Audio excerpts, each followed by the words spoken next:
I hear you ended up delivering all 3 stones. Thanks to this lump. I sometimes wonder what I pay you for. Speaking of which, I still haven't been paid last month's wages. Oh, so you remember what's owed to you then? Get your ass behind that disc of yours and don't get up before those ledgers are square. Right away.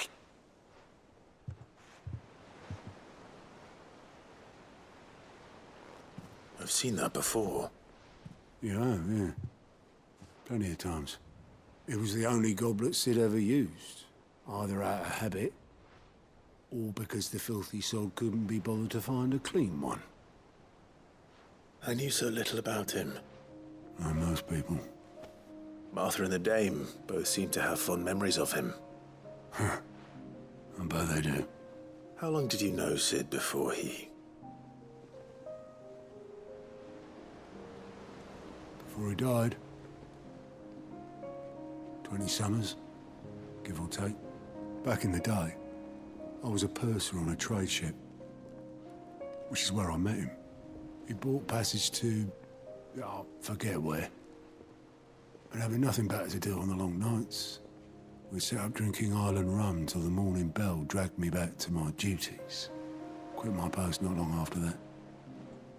On account of making a fine maiden's belly fat. But me and Cid stayed close, promising we'd one day sail the seas again. That was before fate stepped in and said she was having none of it. The magic woke inside my son soon after his first name day, and there was no hiding his knack. Couldn't you and your family have...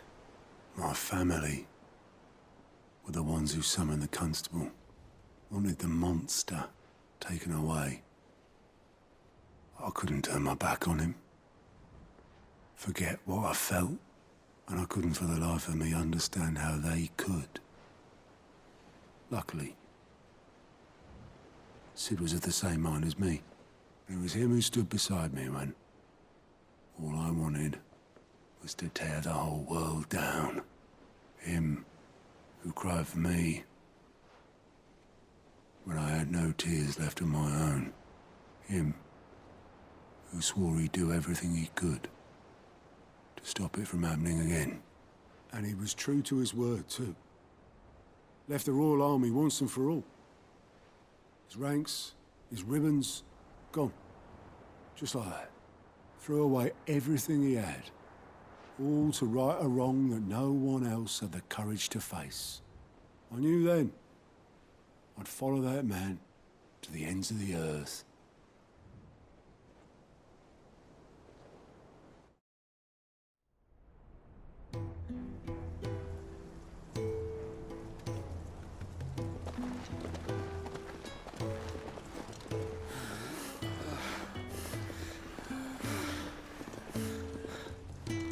He was always too clever for his own good, was Cid.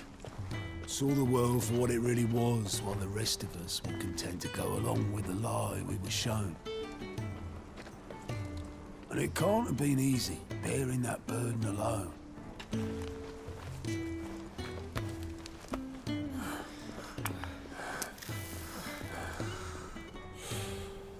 But he didn't let it stop him. He never lost faith in what he believed was right. And that gave us faith in him. Faith he'd steer us true.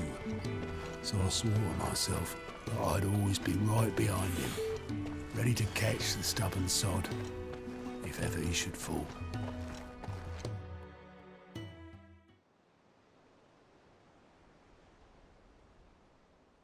But I couldn't even do that.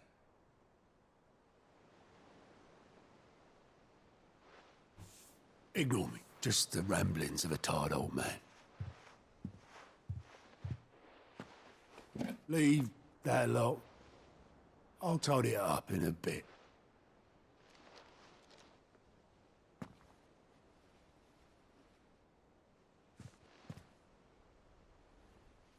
This is Cid's handwriting.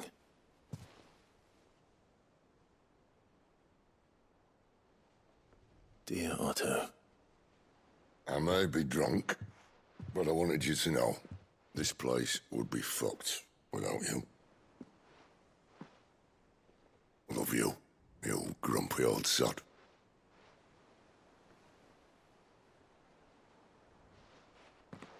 This note.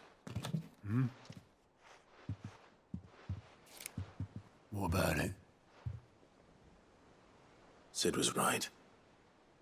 Without you, we'd all be lost.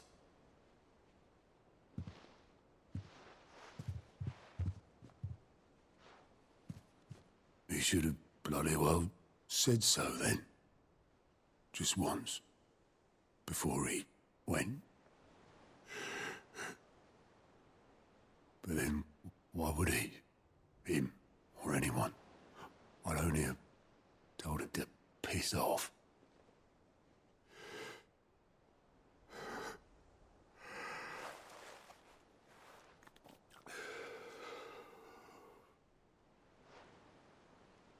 You're wrong, though.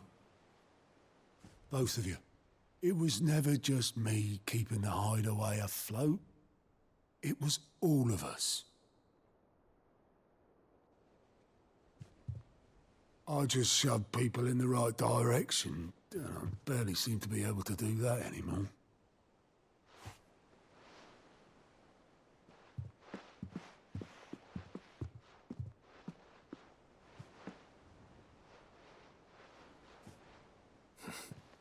Would you rather goat were at the helm? Well, maybe I've got a few more years left in me.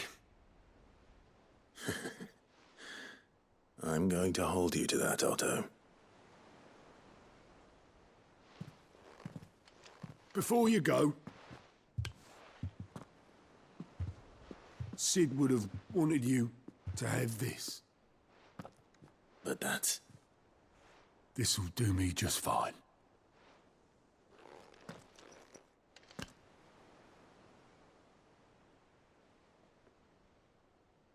Thanks for the ray of sunshine. I'll see if I can't pay you back. Already have.